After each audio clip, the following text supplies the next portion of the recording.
बोलिए सदगुरु भगवान की जय, सांचे दरबार की जय। देखिए कलयुग केवल नाम आधारा, सुमिर सुमिर नर उतरई पारा। तो कलयुग में केवल एक नाम बताया गया है, वो भी किसके माध्यम से? गुरु के द्वारा। गुरु हमें जो भी मंत्र देते हैं, तभी तो कहा है ना कि पूजा मूलम गुरु पदम, पूजा मूलम गुरु पदम। सबसे पहले पूजा करनी है, किसकी करनी है? परमात्मा की। गुरु के रूप में पूजा करिए। और फिर किसका ध्यान करना है? ध्यान किसका करें?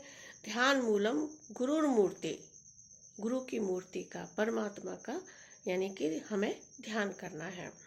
और गुरु का जो एक एक वाक्य है, एक एक शब्द है, वो क्या है? मंत्र के समान है। तो मंत्र मूलम गुरु वाक्यम। तो इस तरह से हमें गुरु के द्वारा दिए गए मंत्र का जप करना चाहिए। और वो जप भी हमें किस तरह से करना चाहिए, इसकी कुछ विधि बताई गई हैं। मंत्र जप करने की विधि तो पहली है बैखरी। बैखरी का मतलब होता है कि जोर जोर से बोलना, व्यक्त करना, यानी कि जोर जोर से बोलना। तो जो भी आपको मंत्र अच्छा लगे, क्योंकि ओम महामंत्र है, ओम राम शिव, इन तीनों में से जो भी आपको अच्छा लगे तो उसको बोल बोल कर आप नाम जप करिए। ओम का, राम का या शिव का, जो भी आपको अच्छा लगे, है ना। तो इसी तरह से फिर क्या है, ये तो हो गई पहली अवस्था बैखरी, यानी कि जोर जोर से बोल के। फिर है मध्यमा। मध्यमा क्या होता है? यानी कि धीरे धीरे बुदबुदाकर हम उस नाम का उच्चारण करें, बुदबुदाकर, है ना, जो कि हमारे कंठ से आवाज निकलती है। और तीसरी विधि क्या है? पश्यंती। जब हम बैखरी करने लगते हैं, मध्यमा में आ जाते हैं, फिर तीसरी होती है पश्यंती। पश्यंती का मतलब होता है देखना, यानी कि हम अपनी श्वास को देखने लगते हैं कि श्वास ऊपर गई और नीचे आई।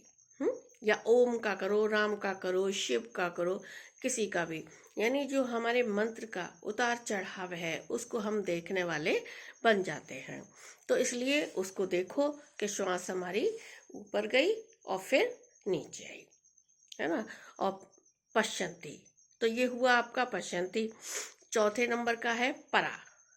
परा यानी कि वो हमारी पश्यंती की परिपक्व अवस्था होती है, वो परा कहलाती है, जो परम में प्रवेश दिलाने वाली होती है, परमात्मा में प्रवेश दिलाने वाली होती है। उसमें हम क्या है, श्वास अपने आप नाम जब अंदर में श्वासों में चलता है। भगवान ने कहा है ना कि यज्ञों में यज्ञ, जप यज्ञ में हूँ। तो इतनी बड़ी बात कह दी भगवान ने कि यज्ञों में यज्ञ, जप यज्ञ में हूँ।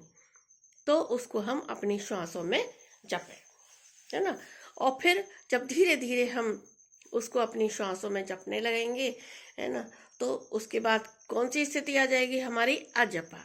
यानी फिर हमें मंत्र जपना नहीं पड़ेगा, वो स्वतः अपने आप ही, जब हमें भगवान से प्रीति हो जाएगी, सदगुरु महाराज से प्रीति हो जाएगी, तो वो जो हमारा नाम जप है वो अपने आप अंदर ही अंदर में जपने लगेंगे, कि भगवान ही प्रेरित होकर हमारे हृदय में उस नाम को जपाने लगेंगे, है ना।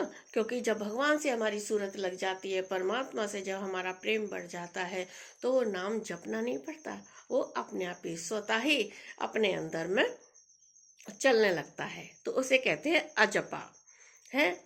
और फिर है अनहद, है ना।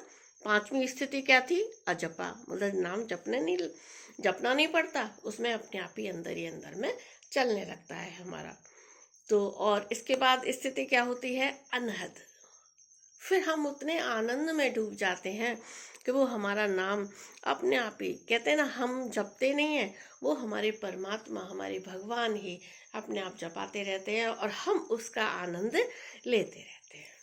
इसीलिए अगर आपको भी अपने जीवन का कल्याण करना है, अपने जीवन का कल्याण करना है और आनंद में रहना है, संसार की चिंता फिक्रों से खाली होकर, तो इसलिए कहा है भगवान ने कि माम एकम शरणम ब्रज, हे अर्जुन तू एक मेरी शरण आ जा, तो पापी से पापी क्यों ना हो, है।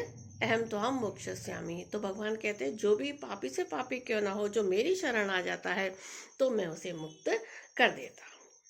इस तरह से मैंने जो 6 विधि बताई मंत्र जप करने की, इसी तरह से हमको मंत्र जप करना है। फिर देखिए आप कितना आनंद आता है आपके जीवन में, है? फिर आपको किसी भी प्रकार की कोई कमी महसूस नहीं होगी।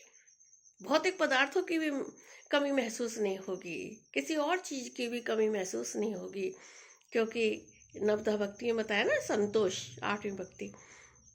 तो जब संतोष हमारे जीवन में आ जाता है और हम भगवान का नाम जप करते हैं, गुरु के शुक्राने करते चलते हैं, तो हमें अपने जीवन में कोई कमी महसूस नहीं होती और अंदर में वो आनंद ही आनंद हमारे प्रकट होने लगता है। इसलिए आप सभी के लिए कल्याण की कामना करती हूँ कि जो भी कुछ मुझे अपने सदगुरु से प्राप्त हुआ है वो आप लोगों को भी प्राप्त हो और आपको भी आनंद शांति मिले। हरि ओम।